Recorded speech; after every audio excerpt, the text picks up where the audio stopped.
Hi guys, welcome back to my channel. ഇന്നത്തെ video എന്ന് പറയുന്നത് my college story, what I didn't expect.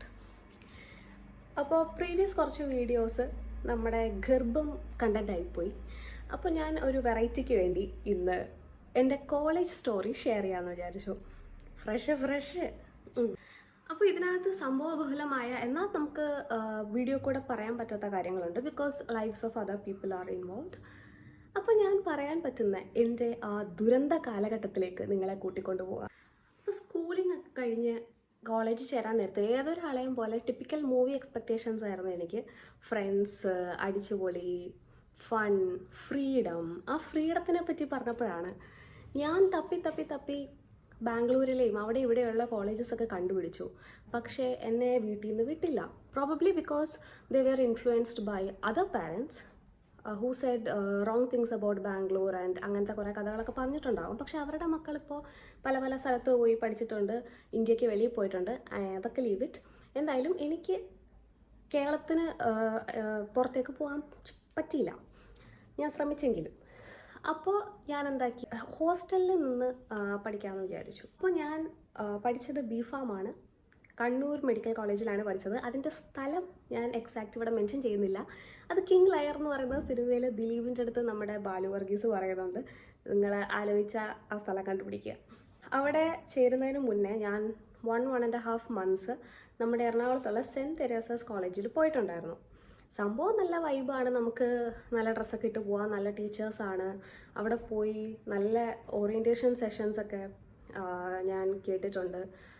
പിന്നെ ഒരു ഡാൻസ് പ്രോഗ്രാം, സ്കിറ്റ്, അതൊക്കെ അവിടെ ടാലൻ്റ് ഡേ എന്ന് പറഞ്ഞൊരു പരിപാടി ഉണ്ടായിരുന്നു. അതൊക്കെ അവിടെ ചെയ്ത് നല്ലൊരു സ്മൂത്ത് ഗോയിങ് ലൈഫായിരുന്നു. പക്ഷേ ബിഫാം എടുത്തത് എന്താണെന്ന് വെച്ചാൽ എനിക്കൊരു മെഡിക്കൽ റിലേറ്റഡ് ആയിട്ടുള്ള കോഴ്സ് തന്നെ ചെയ്യണം എന്ന് തോന്നിയുകൊണ്ട് അങ്ങനെ എത്തിപ്പെട്ടു. I'm not going to the details. So അങ്ങനെ അലോട്ട്മെൻറ്റ് വന്നപ്പോൾ എനിക്ക് ഈ കോളേജിൽ കിട്ടി. ഞാൻ സെൻറ്റ് തെരേസാസ് ഡ്രോപ്പ് ചെയ്തിട്ട് അങ്ങനെ ഞാൻ ഒട്ടും ആഗ്രഹിക്കാത്ത that type of college life ഇതാ ആരംഭിക്കുകയാണ് ഗൈസ്. അങ്ങനെ ഞങ്ങൾ കണ്ണൂരെത്തി. കോളേജിലെ ഓറിയൻറ്റേഷൻ ടൈമിൽ ടീച്ചേഴ്സൊക്കെ ഇങ്ങനെ വന്ന് നമ്മളോട്, പാരൻസ് ആൻഡ് ചിൽഡ്രൻ ഒക്കെ അവിടെ ഉണ്ട്, അവരോടൊക്കെ ഇങ്ങനെ ഓരോ കാര്യങ്ങൾ, കോളേജിൻ്റെ അക്കാഡമിക്സ് രീതിയെ പറ്റിയും അങ്ങനെ പല കാര്യങ്ങളൊക്കെ ഡിസ്കസ് ചെയ്യുവാണ്. അങ്ങനെ പറയുന്ന കൂട്ടത്തിൽ ഒരു ടീച്ചർ വന്നിട്ട് മെൻഷൻ ചെയ്തു, നിങ്ങൾക്ക് ഇൻറ്റേർണൽസ് പോലെ, ഇൻറ്റേർണൽസ് ആണോ, ഇൻറ്റേർണൽസ് ഇങ്ങനെ 50 marks ഇൻറ്റേർണൽസ് ഉണ്ടാവും, അതിൽ നിങ്ങൾ മിനിമം ഒരു 25 എങ്കിലും സ്കോർ ചെയ്യുകയെന്ന്. അപ്പോൾ അതൊക്കെ അന്ന് കേട്ടപ്പോൾ ഞാൻ 50ൽ 25ഓ, മോശം, ഇവരെന്താ ഇങ്ങനെ ഡീമോട്ടിവേറ്റ് ചെയ്ത് സംസാരിക്കുന്നതെന്നൊക്കെ തോന്നി. പക്ഷേ പിന്നെയാണ് മനസ്സിലായത്, ഈ നമുക്ക് ഇൻറ്റേർണൽസിൽ നിന്ന് 3 ഇൻറ്റേർണൽസ് ഉണ്ടാവും 50 marksൻ്റെ. അതിൽ 2 25 കിട്ടിക്കഴിഞ്ഞാൽ നമുക്ക് 50 ടോട്ടലാവും. അങ്ങനെ നമുക്ക് മെയിൻ എക്സാം എഴുതാനായിട്ടുള്ള എലിജിബിലിറ്റി ആവും. അതാണ് സംഭവം. പക്ഷെ എന്നാലും ഈ 25 എന്നവരെന്തിനാണ് പറയുന്നത്? നമ്മളൊക്കെ സ്കൂളിൽ പഠിക്കുമ്പോൾ 30s-ലും 40s-ലൊക്കെ ആയിരുന്നല്ലോ മാർക്ക്. 25 ഇത്തിരി കുറവല്ലേ, ഇവരെന്തിങ്ങനെ ഡീമോട്ടിവേറ്റ് ചെയ്യുന്നതെന്ന്. അപ്പോഴാണ് പിന്നീട് മനസ്സിലായത്, നമ്മുടെ ഓരോ എക്സാം കഴിയുന്തോറും മനസ്സിലായി, നമ്മുടെ യൂണിവേഴ്സിറ്റിയെക്കാട്ടി ടഫായിട്ടാണ് ഇവർ മാർക്ക് ഇടുന്നത്. നമുക്ക് എഴുതാൻ ഇഷ്ടം പോലെ ഉണ്ടാവും ആൻസർ, അത്രയും ഡീറ്റെയിൽ ആയിട്ട് എഴുതാൻ തരുന്ന ക്വസ്റ്റ്യൻസ് ആണ്. 8 questions ഉണ്ടാവും, എല്ലാം എസ്സേ ടൈപ്പ്. ഇത് അത്രയും എഴുതി വെച്ചാലും നമുക്ക് മാക്സിമം അവർ അലോട്ട് ചെയ്യുന്ന മാർക്ക് ഇത്രയൊക്കെ ഉള്ളൂ. അത് കഴിഞ്ഞിട്ട് പിന്നെ ഫോണിൻ്റെ കാര്യം, ആ ഫോൺ യൂസേജിനെ പറ്റിയോ അങ്ങനെയൊക്കെ യൂഷ്വലി എല്ലാ സ്കൂളിലും കോളേജിലൊക്കെ പറയുന്ന പോലെ ടീച്ചേഴ്സ് അങ്ങനെ പറഞ്ഞു, ഫോൺ അധികം യൂസ് ചെയ്യണ്ടെന്നോ, കൊടുത്തു വിടണ്ടെന്നോ, ഹോസ്റ്റലേഴ്സിന് കൊടുക്കണ്ടെന്നോ എന്തൊക്കെയോ പറഞ്ഞു. അത് കേട്ട പാതി കേൾക്കാത്ത പാതി എൻ്റെ വീട്ടിൽ നിന്ന് തീരുമാനിച്ചു എനിക്ക് ഫോണില്ല. എൻ്റെ ദൈവമേ, എനിക്ക് വയ്യ. ഞാൻ വിചാരിച്ചു കോളേജൊക്കെ ആകുമ്പോൾ കുറച്ച് മെനയുള്ള ഫോണൊക്കെ തന്ന് വിടുകയായിരിക്കും. എല്ലാവർക്കും കൊടുക്കുന്നുണ്ടല്ലോ, എല്ലാവർക്കും വലിയ ഫോണ്. എനിക്ക് പക്ഷെ അങ്ങനത്തെ ആഗ്രഹങ്ങളൊന്നും ഇല്ലായിരുന്നു. ഏതെങ്കിലും സാധാ ഫോൺ, അല്ലാതെ ഭയങ്കര ഡിമാൻഡിങ് ഒന്നും ആയിരുന്നില്ല ഞാൻ. അന്ന് കോളേജ് കണ്ടതിന് ശേഷം ഇഷ്ടപ്പെട്ടോ എന്ന് ചോദിച്ചാൽ അതൊരു ഇൻറ്റഗ്രേറ്റഡ് ക്യാമ്പസാണ്, ഒരു വലിയൊരു കാട്. ആ കാടിനകത്ത് എഞ്ചിനീയറിംഗ് കോളേജുണ്ട്, മെഡിക്കൽ കോളേജുണ്ട്, നഴ്സിംഗ് ഉണ്ട്, അങ്ങനെ എല്ലാ കോഴ്സസും ഉണ്ട്. അപ്പോൾ അവിടെ എനിക്ക് എങ്ങനെയെങ്കിലും ഓക്കെ ജോയിൻ ചെയ്യണം ആ കോളേജിൽ. വേറെ എവിടെയും വേറെ എവിടെയും പോകാൻ പറ്റിയില്ലല്ലോ. സോ ഫൈനലി എനിക്ക് ജോയിൻ ചെയ്യണം. അപ്പോൾ സംഭവം സെറ്റപ്പ് ഒന്നും അത്ര ഇഷ്ടപ്പെട്ടില്ലെങ്കിൽ ഓരോന്നിലെ പോസിറ്റീവ്സ് കണ്ട് സമാധാനിച്ച് വരികയായിരുന്നു. കാടിനകത്തെ കോളേജ് കണ്ടപ്പോൾ പ്രകൃതിയോട് ഇണങ്ങിയുള്ള പഠിത്തം. പിന്നെ കോളേജിനകത്ത് പോയപ്പോൾ ഭയങ്കര നീറ്റ്, എല്ലാം വൈറ്റ് വാഷ് ചെയ്ത് വൈറ്റായിട്ട് പെയിൻറ്റ് ചെയ്ത് ഭയങ്കര നീറ്റായിട്ടുള്ള റൂംസ്, ലാബ്സ്, ഭയങ്കര നീറ്റും സംഭവങ്ങളൊക്കെ. ഞാൻ വിചാരിച്ചു സംഭവം സ്റ്റാൻഡേർഡ് തന്നെ, ലാബൊക്കെ പക്ക സ്റ്റാൻഡേർഡ് സെറ്റ് അങ്ങനെ വിചാരിച്ചു. പക്ഷെ പിന്നീടല്ലേ മനസ്സിലായത് എന്തുകൊണ്ടാണ് അവിടെ അത്രയും വൃത്തിയും വെടുപ്പും. അവിടെ പല റിയേജൻസും സാധനങ്ങളും ഇല്ല, പല എക്വിപ്മെൻസും കേടാണ്. അങ്ങനെ സാധനങ്ങളും കാര്യങ്ങളൊന്നും പ്രത്യേകിച്ച് നടക്കാത്ത ഒരു ലാബൊക്കെ അങ്ങനെയല്ലേ ഇരിക്കുള്ളൂ. അപ്പോൾ അതൊക്കെ പിന്നീടാട്ടോ മനസ്സിലാവുന്നത്. അപ്പോൾ അങ്ങനെയെല്ലാം ഒന്ന് ഇഷ്ടപ്പെട്ട് ഓക്കെ ഇനി ഇവിടെയാണ് എൻ്റെ 4 കൊല്ലം എന്നൊക്കെ ഇങ്ങനെ വിചാരിച്ച് വരുമ്പോൾ നമ്മളെ ക്ലാസ് റൂമിൽ വെച്ചിട്ട് എന്തുമായിരുന്നു ഓറിയൻറ്റേഷൻ തോന്നുന്നു. അന്ന് ആരുടെയും നോട്ട്ബുക്ക് കിട്ടി. മമ്മിയൊക്കെ അതിങ്ങനെ തിരിച്ചു നോക്കിയിട്ട് ഫുള്ള് കെമിസ്ട്രി കേട്ടോ, അങ്ങനെ കുറേ കുണുകുണാന്ന് എഴുതി വെച്ചേക്കുന്നു ഇക്വേഷൻസൊക്കെ. അപ്പോൾ അത് കണ്ടപ്പോൾ എൻ്റെ അടുത്ത് ചോദിച്ചു, നീ കെമിസ്ട്രിയൊക്കെ പഠിക്കൂ, ഇത്രയും പഠിക്കാനുണ്ട്, ഇത് ബുക്ക് കണ്ടിട്ട് തന്നെ പേടിയാവുന്നുണ്ടെന്ന്. അപ്പോൾ അന്ന് ഞാനിത് വെറുതെ തള്ളി, കാരണം സ്കൂളിൽ വെച്ച് മാത്സ് ആയിരുന്നു ദുരന്തം. അപ്പോൾ കെമിസ്ട്രി നമുക്ക് ഇഷ്ടമുള്ള സബ്ജക്റ്റ് ആണല്ലോ, അത്രയും പ്രശ്നം വരാൻ ചാൻസ് ഇല്ല എന്നൊക്കെ വിചാരിച്ച് ഞാൻ അതും ഇങ്ങനെ നിസ്സാരമായിട്ടെടുത്തു. ഈ 4 കൊല്ലവും നമുക്ക് കെമിസ്ട്രി ഉണ്ടായിരുന്നു. സ്കൂളിൽ വെച്ചിട്ട് മാത്സ് ആണ് ട്രോമറ്റൈസ്ഡ് ആക്കിയെങ്കിൽ കോളേജ് ലൈഫിൽ ഏറ്റവും തലവേദനയും ട്രോമയും തന്ന ഒരു സബ്ജക്റ്റാണ് കെമിസ്ട്രി. കാരണം അത്രയും ഇക്വേഷൻസും സാധനങ്ങളും ഒരുപാടുണ്ടായിരുന്നു. പിന്നെ ഹോസ്റ്റലിലേക്ക് പോകുന്നു, ഹോസ്റ്റല് റൂം സെറ്റാക്കുന്നു. റൂമിൽ ഞങ്ങൾ 4 പേരാണ്. ഞാൻ ഒരാൾ, കോഴിക്കോട് നിന്ന് ഒരാൾ, പിന്നെ 2 പേര് കോട്ടയം സൈഡിൽ നിന്ന്.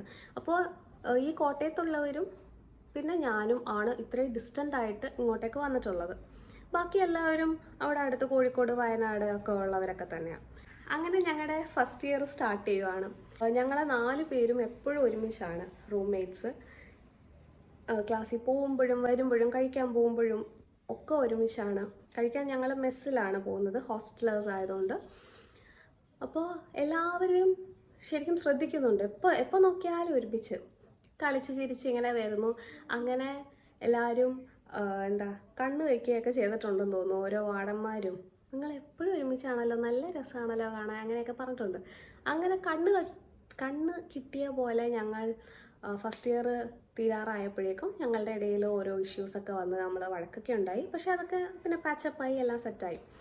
അപ്പോൾ ഞാനിത് കഥകളൊക്കെ ഇങ്ങനെ ക്ലംസി ആയിട്ട് അവിടെ നിന്ന് ഇവിടുന്നൊക്കെ ആയിരിക്കും പറയുന്നത്. കറക്റ്റ് ഓർഡറും കാര്യങ്ങളൊന്നും എനിക്ക് ഓർമ്മയില്ല. ക്ലാസ്സൊക്കെ തുടങ്ങി, ഫ്രഷേഴ്സ് വന്നു. ആൻഡ് ഈ 4 കൊല്ലത്തിലെ ഒരു ഓർമ്മ, ഒരു നല്ലൊരു മെമ്മറി എന്ന് പറയാൻ ആ കോളേജിൽ നിന്ന് കിട്ടിയിട്ടുണ്ടെങ്കിൽ എനിക്കിപ്പോഴും ഞാൻ പറയും ഫ്രഷേഴ്സും പിന്നെ IVU ആണെന്ന്. ഞാൻ ഒരുപാട് എൻജോയ് ചെയ്തു. അപ്പോൾ സീനിയേഴ്സ് അടിപൊളിയായിട്ടൊരു ഫ്രഷേഴ്സ് ഒരുക്കിയിട്ടുണ്ടായിരുന്നു. ഫസ്റ്റ് ഇയേഴ്സിന് ആക്ച്വലി കുറച്ച് റെസ്ട്രിക്ഷൻസ് ഉണ്ട്. പുറത്തേക്ക് പോകാൻ പാടില്ല, വരാൻ പാടില്ല, അങ്ങനെ കുറേ ഹോസ്റ്റലിൽ നിന്നും ആൾക്കാർ വാച്ച് ചെയ്യുന്നുണ്ട്. പുറത്തേക്ക് പോകാൻ പാടില്ല എന്നൊക്കെ ഉണ്ട്. പക്ഷെ ഞങ്ങൾ ഒരു ദിവസം എല്ലാവരുടെയും കണ്ണ് വെട്ടിച്ച് വെളുപ്പിന് 7 മണിക്ക് ഞങ്ങൾ 4 പേരും ഇറങ്ങി പയ്യാമ്പലം ബീച്ചിൽ പോയി. എന്നിട്ട് അവിടെ അടുത്ത് നമ്മുടെ MRI എന്ന് പറയുന്നൊരു ഹോട്ടലുണ്ട്. അവിടെ നിന്ന് അടിപൊളി ബിരിയാണിയൊക്കെ കഴിച്ച് അടിച്ച് പൊളിച്ച് കറങ്ങി വൈകുന്നേരം ആയപ്പോൾ തിരിച്ചെത്തി. അവിടെ സീനിയേഴ്സൊക്കെ ഞങ്ങളിങ്ങനെ നോക്കിയെങ്കിലും ആരും അങ്ങനെ പ്രശ്നമൊന്നും ഉണ്ടാക്കിയില്ല. വാർഡനും അറിഞ്ഞില്ലെന്ന് തോന്നുന്നു ഞങ്ങൾ പോയ കാര്യം. അപ്പോൾ സത്യം പറഞ്ഞാൽ അതങ്ങനെ സിറ്റി ഏരിയ ഒന്നും അല്ല ഈ കണ്ണൂർ എന്ന് പറയുന്നത്. നമ്മൾ നിൽക്കുന്ന സ്ഥലത്തുനിന്ന് ഒരു സിറ്റി എന്ന് പറയപ്പെടുന്ന ഒരു സ്ഥലത്തേക്ക്, കണ്ണൂർ ആ മോളൊക്കെ ഉള്ള സ്ഥലത്ത് എത്തണമെങ്കിൽ 1 hour ട്രാവലുണ്ട്. അത് കഴിഞ്ഞ് പോകാൻ പറ്റുന്ന സ്ഥലം എന്ന് പറഞ്ഞാൽ ഈ ഒരു മോളും വല്ല ഫോർട്ടുണ്ടെങ്കിൽ അത്, പിന്നെ ബീച്ച്, അതൊക്കെയാണ്. അപ്പോൾ അതൊക്കെ കഴിഞ്ഞ് ഞങ്ങൾ അങ്ങനെ ഇരിക്കുമ്പോഴാണ് ഞാൻ നേരത്തെ ഒരു ഫോണിൻ്റെ കഥ പറഞ്ഞില്ലേ, എന്നെ കോളേജിലേക്ക് വിട്ടത് നോക്കിയയുടെ കുത്തുഫോണും കൊണ്ടാണ് എന്നെ വിട്ടത്. അപ്പോൾ അവിടെ എല്ലാവർക്കും ഫോണുണ്ട്, വലിയ വലിയ ഫോണും കാര്യങ്ങളും ടച്ച് ഫോണൊക്കെ ഉണ്ട്. ഞാൻ മാത്രം ഈ കുത്തുഫോണായിട്ട് നിൽക്കുക. എനിക്ക് അത് ഒന്നാമത് എനിക്ക് നാണക്കേട്. കാരണം എല്ലാവർക്കും കൊടുത്തു വിട്ട് 18 വയസ്സായിട്ടും എൻ്റെ ഒരു അവസ്ഥ നിങ്ങൾ ആലോചിക്കണം guys. Typical 90s kid from A brown Indian family. അതാണ് ഞാൻ. ഞാൻ തിരിച്ച് ഓണം വെക്കേഷൻ ആണെന്ന് തോന്നുന്നു, വീട്ടിൽ വരുന്ന സമയത്ത് ഫോൺ എങ്ങനെയെങ്കിലും കരഞ്ഞു പിടിച്ച് വാങ്ങിക്കണം എന്നുള്ള ഒരു ഇതിൽ ഞാൻ വീട്ടിൽ വന്ന് എനിക്ക് ഫോൺ വേണമെന്നൊക്കെ പറഞ്ഞ് ഇത് തുടങ്ങി. അപ്പോൾ ഞങ്ങൾക്ക് ആക്ച്വലി വാർഡൻ പറഞ്ഞിട്ടുണ്ടായിരുന്നു, നമ്മൾ ഫോൺ വാങ്ങി വെക്കും, എന്നിട്ട് വിളിക്കാൻ മാത്രം ഒരു അരമണിക്കൂർ തരും, അത് കഴിഞ്ഞ് പിന്നെ വാങ്ങി വെക്കുന്നത്. ആക്ച്വലി അത് അവർ ഇംപ്ലിമെൻറ്റ് ചെയ്തത് നഴ്സിംഗുകാരോടെന്തോ ആണെന്ന് തോന്നുന്നു. ഞങ്ങൾക്കത് ചെയ്തില്ല, അങ്ങനെ ചെയ്യുന്നത് പറഞ്ഞു. അപ്പോൾ അത് കേട്ടപ്പോഴേ ഞാൻ എൻ്റെ വീട്ടിൽ വിളിച്ച് പറഞ്ഞു, ഫോൺ എന്തായാലും അരമണിക്കൂറേ യൂസ് ചെയ്യാൻ തരത്തുള്ളൂ, അത് കഴിഞ്ഞാൽ വാങ്ങി വെക്കുന്നതൊക്കെ. അപ്പോൾ അങ്ങനെയെങ്കിലും പറഞ്ഞിട്ട് ഇവർ തന്നു വിടട്ടെ എന്നുള്ള രീതിയിൽ ഞാൻ അങ്ങനെ പറഞ്ഞു. ആക്ച്വലി ഞങ്ങൾക്കത് ബാധകമായിരുന്നില്ല. ഏതായാലും ഹാഫ് കള്ളവല്ലേ പറഞ്ഞിട്ടുള്ളൂ, കാരണം അങ്ങനെ പ്ലാൻ ഇട്ടായിരുന്നല്ലോ വാർഡൻ. അങ്ങനെ ഞാൻ വീട്ടിൽ പോയി ഇങ്ങനത്തെ കഥയൊക്കെ പറഞ്ഞ് അവസാനം ഫോൺ ഒപ്പിച്ചു. അങ്ങനെ ഫോണും കൊണ്ട് തിരിച്ച് കോളേജിൽ വരുമ്പോഴും ഈ കഥ തന്നെ കുറച്ച് കാലം ഓടി. ഫസ്റ്റ് ഇയറോ എത്രയോ മാസം ഈ കഥ ഓടി. അതായത് ഫോൺ കിട്ടുന്ന അരമണിക്കൂറിൽ എനിക്ക് അങ്ങോട്ട് കോൺടാക്ട് ചെയ്യാൻ പറ്റുള്ളൂ എന്നുള്ള രീതിയിൽ എൻ്റെ സർവൈവലിന് വേണ്ടി ചെയ്തതാണ് ഗൈസ്. അങ്ങനെ എനിക്കും എൻ്റെ ഫസ്റ്റ് ഫോൺ കിട്ടി. ജിയോണിയുടെ ഒരു ചെറിയ ഫോൺ, വാട്ടെവർ എന്ത് ബ്രാൻഡോ ഇതായിക്കോട്ടെ, ഞാൻ സാറ്റിസ്ഫൈഡ് ആയിരുന്നു. ഫസ്റ്റ് ഇയേഴ്സ് വരുമ്പോൾ എല്ലാവരും ഫേസ് ചെയ്യുന്നൊരു കാര്യമാണല്ലോ റാഗിങ്. അപ്പോൾ ഞങ്ങൾക്കും റാഗിങ് ഒക്കെ ഉണ്ടായിരുന്നു. അപ്പോൾ എനിക്കെന്തോ ഇതൊന്നും വലിയ പേടിയൊന്നും തോന്നിയിട്ടില്ല, കാരണം ആരും ഫിസിക്കലി നമ്മളെ ഒന്നും ചെയ്യുന്നില്ല, പിന്നെ വേർബലി ആണെങ്കിലും മോശമൊന്നും പറയുന്നില്ല. ഇവർ കുറച്ച് ഷൗട്ട് ചെയ്ത് സംസാരിക്കുന്നേ ഉള്ളൂ, പിന്നെ അത് ചെയ്യ് ഇത് ചെയ്യ് അങ്ങനെയൊക്കെ ഓരോന്ന് പറയും. കൂടെയുള്ളവർക്കൊക്കെ പേടിയായിരുന്നു. അപ്പോൾ ഞാനാണെങ്കിൽ 1-2 പ്രാവശ്യം ഒരാവശ്യമില്ലാതെ ഇവർ ഇങ്ങോട്ട് വരാൻ പറഞ്ഞാൽ ഞാൻ എന്തിനാണെന്ന് ചോദിക്കുകയും ചെയ്തിട്ടുണ്ട്. പക്ഷെ എനിക്ക് ചോദിക്കേണ്ട ആവശ്യമൊന്നും ഉണ്ടായിരുന്നില്ല, അവർക്ക് വെറുതെ ഒരു ഈഗോ ഹർട്ടായാലോ. പക്ഷെ 1-2 തവണ ഞാൻ അങ്ങനെ തിരിച്ച് എന്തുവാണെന്നത് ചോദിച്ചിട്ടുള്ളൂ. ബട്ട് ആ ഒരു സെൻസിൽ എടുക്കേണ്ട കാര്യമേ ഉണ്ടായിരുന്നുള്ളൂ. പിന്നെ ആകെ നമുക്ക് പ്രശ്നം പറ്റുന്ന എപ്പോഴാണെന്ന് വെച്ചാൽ, ചിലപ്പോൾ നമ്മൾ ഒറ്റയ്ക്ക് പോകുമ്പോൾ നമുക്ക് പേടിയാവും. എന്തെങ്കിലും ആവശ്യത്തിന് പറഞ്ഞല്ലോ, ഒരു കാട് പോലത്തെ പ്രദേശമാണ്. അപ്പോൾ നമുക്ക് അടുത്തൊരു മെസ്സിൽ പോകണമെങ്കിലോ അല്ലെങ്കിൽ എന്തെങ്കിലും സാധനം വാങ്ങിക്കാനുള്ള ഒരു ഷോപ്പിൽ പോകണമെങ്കിലൊക്കെ ചിലപ്പോൾ ഒറ്റയ്ക്ക് പോയി കഴിഞ്ഞ് ഇവർ തടഞ്ഞു വെച്ചാൽ നമുക്ക് പേടിയാവും. 2-3 പേരുള്ളപ്പോൾ ഒന്നും പേടിയാവില്ല. അപ്പോൾ അത് ഒരു സീൻ. പിന്നെ നമ്മൾ അർജൻറ്റായിട്ട് എവിടെയെങ്കിലും പോകാൻ നിൽക്കുമ്പോഴായിരിക്കും ഇവരിങ്ങനെ വട്ടം ചുറ്റി നമ്മളെ പിടിച്ചു നിർത്തി കുറേ ടൈം പോകുന്നത്. അങ്ങനെയൊക്കെയുള്ള പ്രശ്നങ്ങളെ ഞങ്ങൾക്ക് എനിക്കുണ്ടായിട്ടുള്ളൂ. അതായിരുന്നു നമ്മുടെ സീനിയേഴ്സിൻ്റെ വകയുള്ള റാഗിങ്. ആക്ച്വൽ റാഗിങ് ചെയ്തത് ഞങ്ങളുടെ ടീച്ചേഴ്സാണ്. എൻ്റെ ദൈവമേ, ഇതുപോലത്തെ ഞാൻ കണ്ടിട്ടില്ല. ഇപ്പോൾ ഞാനായിക്കോട്ടെ, എൻ്റെ റൂംമേറ്റ് മസ്കറ്റിൽ നിന്നൊക്കെ വന്ന കുട്ടിയുണ്ട്. പിന്നെ ആ റൂംമേറ്റ്സിൽ ഞങ്ങൾ 4 പേർക്കും ഉള്ള അനുഭവമാണെങ്കിൽ, ഞങ്ങൾ നല്ല സ്റ്റാൻഡേർഡുള്ള സ്കൂളിൽ പഠിച്ച് അത്യാവശ്യം നല്ല ടീച്ചേഴ്സിൻ്റെ അണ്ടറിൽ പഠിച്ചിട്ട് വരുന്ന ആൾക്കാരാണ്. ഇവിടെ വന്നപ്പോൾ കാണാൻ ഒരു ഇതൊക്കെ ഉണ്ടെങ്കിലും എന്താ പറയുക, ഒരു ക്വാളിറ്റി ഇല്ലാത്ത ടൈപ്പ് സംസാരവും അപ്രോച്ചും ഉള്ള ഫാക്കൽറ്റീസ് ആയിരുന്നു. അപ്പോൾ ഇവർക്കൊന്നും ഭയങ്കര ഏജൊന്നും ഇല്ല കേട്ടോ. എല്ലാവരും ഒരു late 20s or early 30s ആ ഒരു ടൈപ്പാണ്. ടോർച്ചർ ആൻഡ് ഹറാസ്മെൻ്റ് ഒക്കെ ചെയ്തത് ടീച്ചേഴ്സാണ്. ഇതുപോലെ ഇമ്പോസിഷൻ തരും. ഇമ്പോസിഷൻ എങ്ങനെയാണെന്ന് വെച്ചാൽ, ഇപ്പോൾ ആൻസേഴ്സ് പറഞ്ഞില്ലെങ്കിൽ ഈവൻ വരയ്ക്കാനുള്ള പടമടക്കം 100 പ്രാവശ്യം 1000 തവണ 1500 അങ്ങനെയൊക്കെ പറഞ്ഞു വിടും. കുറേ പേര് പേടിച്ചിട്ട് എഴുതിക്കൊണ്ട് കൊടുക്കും. അതിലെന്തെങ്കിലും തെറ്റുണ്ടെങ്കിൽ അത് വലിച്ചു കീറി കളയും. അങ്ങനെ പല രീതിയിൽ ടോർച്ചേഴ്സ്. എനിക്ക് കുറേ സംഭവങ്ങൾ ഓർമ്മയില്ല ഗൈസ്. അത് വേറെ ഒന്നുമല്ല, ഞാൻ അവിടുത്തെ ആ ട്രോമ കഴിഞ്ഞ് 4 കൊല്ലം കഴിഞ്ഞ് ഇറങ്ങുമ്പോഴേക്കും അവിടുത്തെ ഒന്നും ഓർക്കാറുമില്ല. ഓരോ മെമ്മറീസ് വരുമ്പോൾ ഞാൻ ഓർക്കാറില്ല. അങ്ങനെ എന്നെ ട്രെയിൻ ചെയ്ത് മറവിപ്പിച്ചതാണ് അവിടുത്തെ കുറേ കാര്യങ്ങളൊക്കെ. സോ അങ്ങനെ ഭയങ്കര മാനസികമായിട്ട് ഭയങ്കര പ്രഷറായിരുന്നു ഈ ഫാക്കൽറ്റിയെ കൊണ്ട്. അപ്പോൾ എനിക്കും എൻ്റെ റൂംമേറ്റ്സിനും ഇത് നന്നായിട്ട് അനുഭവപ്പെട്ടു. ബാക്കിയുള്ളവരുടെ കാര്യവും അഭിപ്രായമൊന്നും എനിക്കിപ്പോൾ ഓർമ്മയില്ല. ഒരു ടീച്ചർ ഇതുപോലെ അവരുടെ സബ്ജക്റ്റ് ടൈമിൽ ഞങ്ങളോട് എല്ലാവരോടും അംബിഷൻസ് ചോദിച്ചു. അപ്പോൾ എല്ലാവരും ഇങ്ങനെ ഫാർമസി ആണല്ലോ, കുറേ പേര് കടയിടുന്ന കാര്യം പറഞ്ഞു, കുറേ പേര് അത് ഇത് ഹോസ്പിറ്റലിൽ പോകുന്നതും അങ്ങനെ ഇങ്ങനെയൊക്കെ പറഞ്ഞു. ഞാനും വേറെ ഒരു കുട്ടിയും മാത്രം എന്തോ കൂടിയ സംഭവം എന്തോ പറഞ്ഞു. ഫാം ഡിന്നോ എന്തൊക്കെയോ വലിയ PhD എന്തോ സംഭവം പറഞ്ഞു. അപ്പോൾ അത് പറഞ്ഞതിന് ശേഷം ആ മൂദേവിക്ക് എന്നെ കണ്ടുകൂടാ. അവർ എന്നോടിങ്ങനെ ഓഹോ തനിക്ക് അതാണോ ആവേണ്ടത്, അങ്ങനത്തെയൊക്കെ ഒരു ആറ്റിറ്റ്യൂഡായിരുന്നു അവർക്ക്. പിന്നീട് ഇവർ പല രീതിയിൽ ഇങ്ങനെ ടാർഗറ്റഡ് ആയിട്ട് നമ്മളെ എന്താ പറയുക ടോർച്ചർ ചെയ്യാൻ തുടങ്ങി. അപ്പോൾ എന്നെ മാത്രമല്ല കേട്ടോ, വേറെ ആൾക്കാരും ഉണ്ട്, ഞാനതിലൊരാളാണെന്നേ ഉള്ളൂ. അപ്പോൾ ഫൈനലി PTA മീറ്റിംഗ് വരുന്ന സമയത്ത് എൻ്റെ പാരൻസ് വന്നിട്ടുണ്ടായിരുന്നു. അപ്പോൾ വന്ന സമയത്ത് എൻ്റെ പാരൻസ് ഇതുവരെ നമ്മുടെ സ്കൂളിലും ബെസ്റ്റ് ടീച്ചേഴ്സ് ആണെങ്കിൽ കൂടി അവരുടെ എന്തെങ്കിലും ഇഷ്ടമല്ലാത്ത കാര്യങ്ങളൊക്കെ ഓരോന്നൊക്കെ സംഭവിച്ചു കഴിഞ്ഞാൽ നമ്മൾ വീട്ടിൽ പോയി പറയുമല്ലോ. അത് പറഞ്ഞാൽ പോലും എൻ്റെ പാരൻസ് ഇതുവരെ അവരുടെ അഗെയിൻസ്റ്റ് ആയിട്ടൊന്നും പറഞ്ഞിട്ടില്ല. ബിക്കോസ് അവരെപ്പോഴും ടീച്ചേഴ്സിൻ്റെ സൈഡിൽ നിന്നിട്ടുള്ളൂ. അത് നീ എന്തെങ്കിലും ചെയ്തിട്ടായിരിക്കും, അല്ലെങ്കിൽ അതങ്ങനെ ചെയ്തുകൊണ്ടാണ് ടീച്ചർ അങ്ങനെ പറഞ്ഞത്. അങ്ങനത്തെ ഒരു സ്റ്റാൻഡിലുള്ള എൻ്റെ പാരൻസ് വരെ എൻ്റെ കഥകളും കാര്യങ്ങളൊക്കെ കേട്ടിട്ട് അവർക്ക് തന്നെ മനസ്സിലായി. അങ്ങനെ അവർ കംപ്ലയിൻറ്റ് ചെയ്തു പ്രിൻസിപ്പളിൻ്റെ അടുത്ത്, ഇതുപോലെ ഭയങ്കര ടോർച്ചറും കാര്യങ്ങളൊക്കെയാണെന്ന്. അപ്പോൾ പ്രിൻസിപ്പൾ മണ്ടൻ അതിലും വലിയ എന്താ പറയുക, ഇതിലും വലിയ ഗതികെട്ടവൻ വേറെ ഇല്ല. ആ പ്രിൻസിപ്പൾ പറഞ്ഞു എൻ്റെ കയ്യിൽ എനിക്ക് കൺട്രോൾ ചെയ്യാൻ പറ്റുന്ന കാര്യമല്ല, അത് അങ്ങനത്തെ ഒരു ലേഡിയാണ്, അല്ലെങ്കിൽ ഇവിടെ ഉള്ളവർ അങ്ങനെയൊക്കെയാണ്, എനിക്ക് പ്രത്യേകിച്ച് ഒന്നും ചെയ്യാൻ പറ്റില്ല എന്നൊക്കെ പറഞ്ഞ് വിട്ട്. അദ്ദേഹം ഈ ടീച്ചേഴ്സിനായിട്ടൊക്കെ ഡിസ്കസ് ചെയ്തിട്ടുണ്ടായിരുന്നെന്ന് തോന്നുന്നു. അത് ഡിസ്കസ് ചെയ്തപ്പോൾ ആ പ്രിൻസിപ്പളിനും കിട്ടി. പിറ്റേ ദിവസം ക്ലാസ്സിൽ വന്ന് ഞങ്ങൾക്കും കിട്ടി. കുറേ പേരുടെ പേരൻസ് വന്നിട്ട് കംപ്ലയിൻറ്റ് ചെയ്തായിരുന്നല്ലോ എന്നൊക്കെ പറഞ്ഞിട്ട് അങ്ങനെ ഒരു ഡിസാസ്ട്രസ് ആയിട്ടുള്ള ഒരു ഫാക്കൽറ്റിയെ ഡീൽ ചെയ്തിട്ടാണ് ഞങ്ങൾ 4 കൊല്ലം അവിടെ നിന്നത്. അങ്ങനെ ഇതിൻ്റെ ഇടയിലൊക്കെ എക്സാംസ് വരുന്നു, പോകുന്നു, അങ്ങനത്തെ പരിപാടിയൊക്കെ നടക്കുന്നുണ്ട്. എക്സാംസ് എന്ന് പറയുമ്പോൾ നല്ല ടഫായിരുന്നു. അക്കാഡമിക്സിനെ പറ്റി ഞാൻ അങ്ങനെ പ്രത്യേകിച്ച് പറയുന്നില്ല, നല്ല ടഫായിരുന്നു. കുറേ പഠിക്കാനുണ്ടായിരുന്നു. അപ്പോൾ നമ്മുടെ ആൻസേഴ്സ് ആണെങ്കിലും അതുപോലെ ബൾക്കായിട്ട് പേജസ് എഴുതാനുള്ള എസ്സേ ടൈപ്പാണ് ഉള്ളത്. അപ്പോൾ അതൊക്കെ നല്ല ടഫായിരുന്നു. അതൊക്കെ ഇങ്ങനെ നടന്ന് ആ വഴിക്ക് പോകുന്നുണ്ട്. അപ്പോൾ അങ്ങനെ നമ്മുടെ എക്സാംസും കാര്യങ്ങളും ഒക്കെ അങ്ങനെ നടന്നുകൊണ്ടിരിക്കുന്നുണ്ട്. അതിൻ്റെ ഇടയിൽ കൾച്ചറൽ പ്രോഗ്രാംസിനെ പറ്റി പറയുകയാണെങ്കിൽ അത്യാവശ്യം ഡാൻസും പാട്ടും ഇങ്ങനത്തെ കാര്യങ്ങളൊക്കെ കൾച്ചറൽ ആക്ടിവിറ്റീസൊക്കെ ഇഷ്ടപ്പെടുന്ന ആൾക്കാരായിരുന്നു ഞാനും എൻ്റെ റൂംമേറ്റും ഒക്കെ. നമ്മളിത് വരുമ്പോൾ വെയിറ്റ് ചെയ്തിരിക്കുമായിരിക്കും, ഓക്കെ അടിച്ചു പൊളിക്കാമെന്നൊക്കെ ഉള്ള രീതിയിൽ.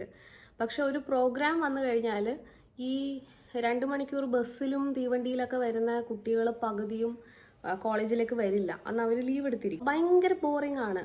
ഒരു ഇവൻറ്റ് നടക്കുമ്പോൾ അത് ആഘോഷിക്കാനായിട്ട് നമ്മളെല്ലാവരും കൂടി വരണമല്ലോ. അപ്പോൾ അങ്ങനെ എല്ലാവരുടെയും ഒരു പാർട്ടിസിപ്പേഷൻ ഭയങ്കര വീക്കായിരുന്നു. ഇല്ല എങ്കിലും ആ 4 കൊല്ലത്തിൽ ഞങ്ങൾ അത്യാവശ്യം കുറച്ച് ഡാൻസും തിരുവാതിരയും കാര്യങ്ങളൊക്കെ ആയിട്ട് നടന്നുപോയി. പക്ഷേ കോമഡി എന്താണെന്ന് വെച്ചാൽ ഞങ്ങൾ ബിഫാംകാർക്ക് ആഘോഷങ്ങളൊക്കെ എന്താ പറയുക പകുതി ആഘോഷിക്കാറില്ല. കാരണം ഇതുപോലെ കുറേ പേര് ലീവ് എടുത്തിരിക്കും. അപ്പോൾ ആൾ പറയുമ്പോൾ തന്നെ അതിൻ്റെ ഫണ്ണ് പോവുമല്ലോ. പക്ഷെ BDS MBBS അങ്ങനെയുള്ള കോഴ്സസ് ചെയ്യുന്നവർക്ക് ഇടയ്ക്കിടയ്ക്ക് നല്ല ഇവൻറ്റ്സ് അവർ കണ്ടക്ട് ചെയ്യാറുണ്ട്. അടിപൊളിയായിട്ട് അവിടെ പ്രോഗ്രാംസ് നടക്കാറുണ്ട്. ഞങ്ങൾ ഹോസ്റ്റലേഴ്സ് ആയതുകൊണ്ട് ഇത് കാണാൻ വേണ്ടിയൊക്കെ ഇങ്ങനെ പോവുമായിരുന്നു. അങ്ങനെ സെക്കൻഡ് ഇയർ ആവുന്നു. ഞങ്ങൾ 4 പേരും വിചാരിച്ച ഒരു കോളേജ് ലൈഫ് ആയിരുന്നില്ല ഞങ്ങൾക്ക് കിട്ടിയത്. കാരണം ഭയങ്കര സ്ട്രെസ്ഫുള്ളാണ്, ഒരു സമാധാനവും ഇല്ല, അങ്ങനെയൊക്കെ കുറേ കാര്യങ്ങൾ. സോ നമ്മൾ സൺഡേ എങ്ങനെ സ്പെൻഡ് ചെയ്തതെന്ന് വെച്ചാൽ എനിക്ക് എന്താണെന്നറിയില്ല, ആ സമയത്തൊക്കെ സൺഡേ നേരത്തെ എണീക്കുന്ന ശീലം ഉണ്ടായിരുന്നു. ഒരാവശ്യമില്ലാതെ ഒരു 6:30-7 മണിയാകുമ്പോൾ എണീക്കും. രാവിലെ കുളിയൊക്കെ കഴിഞ്ഞ് മെസ്സിലേക്ക് നടന്നു പോകും. മെസ്സിലേക്ക് ഞാൻ ഒറ്റയ്ക്കായിരിക്കും പോകുന്നത്. ബിക്കോസ് എൻ്റെ റൂംമേറ്റ്സ് സൺഡേ ആയി കഴിഞ്ഞാൽ 12 മണിക്കേ എണീക്കുള്ളൂ. അവർക്ക് എങ്ങനെ ഉറങ്ങാൻ പറ്റണമെന്ന് എനിക്കറിയില്ല. അവർ നല്ല ലേറ്റായിട്ട് എണീക്കുള്ളൂ. രാത്രി എത്ര നേരത്തെ കിടന്നാലും ലീവ് ഉള്ള ദിവസം പയ്യെ ഉച്ചയ്ക്ക് എണീക്കുള്ളൂ. അപ്പോൾ ഞാൻ എണീറ്റ് കഴിഞ്ഞാൽ എനിക്ക് ടൈമിന് ഫുഡും കാര്യങ്ങളൊക്കെ പക്കയായിരിക്കും. അപ്പോൾ ഞാൻ എണീറ്റ് മെസ്സിൽ ഒറ്റയ്ക്ക് നടന്നു പോകുമായിരുന്നു. അത്യാവശ്യം ഡിസ്റ്റൻസ് ഉണ്ട് മെസ്സിലേക്ക്. അപ്പോൾ ആദ്യമൊക്കെ പാടായിരുന്നു, ആരും ഇല്ലാതെ ഒറ്റയ്ക്ക് മെസ്സിൽ പോയി കഴിക്കാനൊക്കെ. പക്ഷെ അത് പിന്നെ ശീലമായി. പിന്നെ ഞാൻ വേറെ ആരെയും നോക്കി നിന്ന് കഴിഞ്ഞാൽ ഞാൻ പട്ടിണി ഇരിക്കേണ്ടി വരും. അങ്ങനെ ഞാൻ പോയി കഴിച്ചിട്ട് വരും. കഴിച്ചിട്ട് വന്ന് പിന്നെ എന്തെങ്കിലും ചെയ്യാനുണ്ടെങ്കിൽ ചെയ്യും. അങ്ങനെ ഇരിക്കുമ്പോഴേക്കും എനിക്ക് ഉറക്കം വരും. ഞാൻ കിടന്നുറങ്ങും.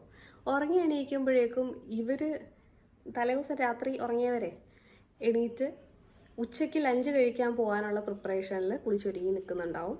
അങ്ങനെ ഞാൻ ലഞ്ച് കഴിക്കാൻ പോകും ഇവരുടെ കൂടെ. അങ്ങനെ സൺഡേസ് ആകുമ്പോൾ എല്ലാവരും എന്തെങ്കിലും സ്പെഷ്യലൊക്കെ ആയിരിക്കും പറയുക, ബിരിയാണി മോസ്റ്റ്ലി. അങ്ങനെ സ്പെഷ്യലൊക്കെ കഴിച്ച് വരുമ്പോൾ പിന്നെ ഒന്ന് മയങ്ങണം. അങ്ങനെ ഉച്ചയ്ക്ക് പിന്നെ ഒന്ന് മയങ്ങും.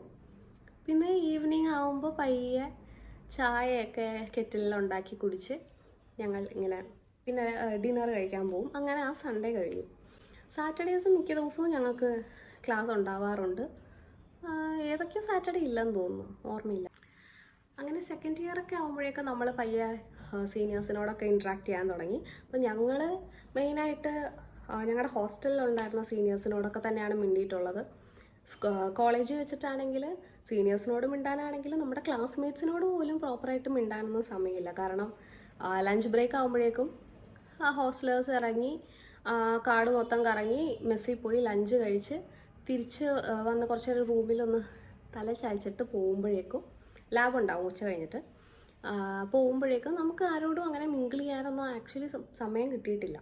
അപ്പോൾ ഉച്ച കഴിഞ്ഞിട്ടുള്ള ലാബാണ് അതിലും രസം. ലാബിൽ ഈ പറഞ്ഞ പോലെ എസ്പെഷ്യലി ഹോസ്റ്റലേഴ്സ് ആണെങ്കിൽ മടി പിടിക്കും പോകാനായിട്ട്. നമ്മൾ നമ്മുടെ അറ്റൻഡൻസും കാര്യങ്ങളൊക്കെ നോക്കി ഒരു അഡ്ജസ്റ്റ്മെൻറ്റിൽ മിക്കപ്പോഴും ഉച്ചയ്ക്ക് വന്നിട്ട് കിടന്നുറങ്ങും. അറ്റൻഡൻസ് ഓക്കെ ആണെങ്കിൽ ചിലപ്പോൾ പോവാറില്ല. പോയിട്ട് വലിയ കാര്യമൊന്നുമില്ല ചില ലാബ് കേട്ടോ. അപ്പോൾ സ്ട്രിക്റ്റ് അല്ലാത്ത ലാബുകളൊക്കെ ഞങ്ങൾ മാക്സിമം എല്ലാവരും ഉറങ്ങി തീർക്കാറുണ്ട്. പിന്നെ ഞങ്ങൾ പുറത്തേക്കൊക്കെ ചില സൺഡേസൊക്കെ പോകാൻ തുടങ്ങി. പുറത്ത് പോവുകയാണെങ്കിലും നമ്മുടെ കണ്ണൂർ ഒരു ഫോർട്ടുണ്ട്, അവിടെ പോയിട്ടുണ്ട്. പിന്നെ 1-2 ഫുഡ് സ്പോട്ടിലൊക്കെ പോയിട്ടുണ്ട്. അവിടെയാണ് നമുക്ക് മെയിനായിട്ട് പോകാനുള്ളൂ. പിന്നെ മോളിൽ ക്യാപിറ്റൽ മോൾ എന്ന് പറയുന്ന ഒരു മോളിൽ നമുക്ക് ഡ്രസ്സ് എന്തെങ്കിലും വാങ്ങിക്കാനുണ്ടെങ്കിലോ അത്രയൊക്കെ അവിടെ പോകാനുള്ളൂ. അങ്ങനെ ഇരിക്കുമ്പോൾ ഞങ്ങൾ നമുക്കങ്ങനെ വേറെ എൻ്റർടൈൻമെൻ്റ് ഒന്നും ഇല്ലല്ലോ. ഞങ്ങൾ ഇടയ്ക്ക് ഇരുന്ന് ഗോവ ട്രിപ്പൊക്കെ പ്ലാൻ ഇടും. പിന്നെ ബഡ്ജറ്റ് ഇല്ലാത്തത് കൊണ്ട് അതൊക്കെ അങ്ങനെ ക്യാൻസൽ ചെയ്ത് പോവും. ഓരോ ട്രിപ്പുകളൊക്കെ ഇങ്ങനെ പ്ലാൻ ഇടും. അങ്ങനെ പ്ലാനിട്ട് ഒരു ദിവസം ഭയങ്കര സ്പോണ്ടേനിയസ് ആയിട്ട് ഞാനും എൻ്റെ ഫ്രണ്ടും കൂടി ഒരു എവിടെയാണ് പോയ വാഗമൺ പോയി. അത് ഈ വീഡിയോയിൽ കൂടെ ഫോണിൻ്റെ കാര്യം അറിഞ്ഞ പോലെ ആദ്യമായിട്ടായിരിക്കും എൻ്റെ വീട്ടിൽ ആരെങ്കിലും ഈ വീഡിയോ കാണുമ്പോൾ അറിയാൻ പോകുന്നത്. ഞങ്ങൾ വാഗമൺ പോയി.